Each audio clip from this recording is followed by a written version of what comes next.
map this out, 7 days, straight days, below 3,500, we'll go to 11 p.m. curfew. And we'll keep that curfew, our plan will be at least to keep that curfew for 2 weeks. If we go for 7 straight days below 3,000, if we get this number down below the 3,000,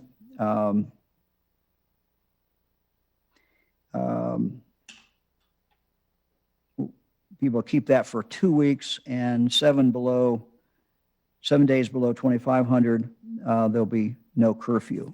Now, I'm going to go to Dr. Vanderhoff. I want to make sure I've got this right, make sure my notes are right, Doctor, and you can kind of tell us how you came up with this plan. And again, make any corrections in this. I wrote this down pretty quick after you and I've been talking about this for a few days, but I'll turn it over to you, and you can correct me on the numbers if they're wrong. So. Thank you very much, Governor. Well, as we've indicated in the past, hospital utilization across our state really is one of our most reliable indicators of how severe COVID is at that time. You know, when people are sick enough with COVID to be in the hospital in high numbers, we know we are facing a very serious situation. So as we consider easing our current curfew, it just made sense to look at our daily report of concurrent hospital utilization by COVID patients.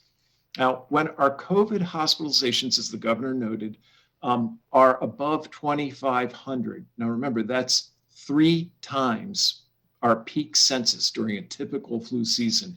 Our hospitals are facing volumes that really strain their ability to deliver other care, especially things like routine diagnostic and procedural care.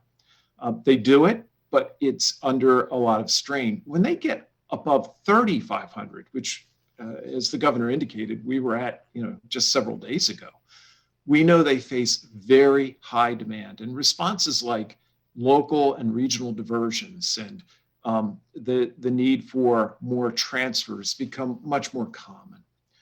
Therefore, we're confident that if our hospital utilization across the state drops below 3,500 for 7 consecutive days, which, as the governor pointed out, it's done now for several days, we believe we can safely shorten our curfew for the following 2 weeks to the 11 p.m. Time that he noted.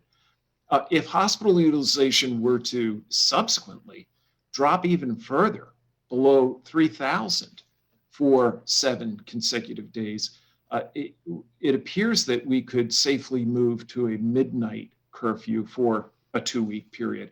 And if it drops below 2,500, again, that's about 3 times the volume that we would see at the peak of a typical flu season. If it drops below that for 7 days, we feel confident that we could lift that curfew.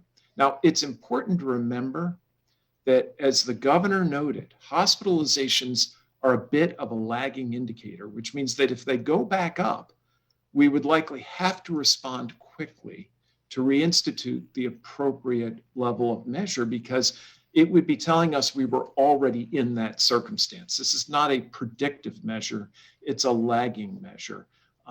So we just have to bear that in mind. Governor, I'll turn it back to you. Well, Dr. Vanderhoff, we'll keep it with you for a minute, because I'm going to throw it right back to you. Let's talk for a moment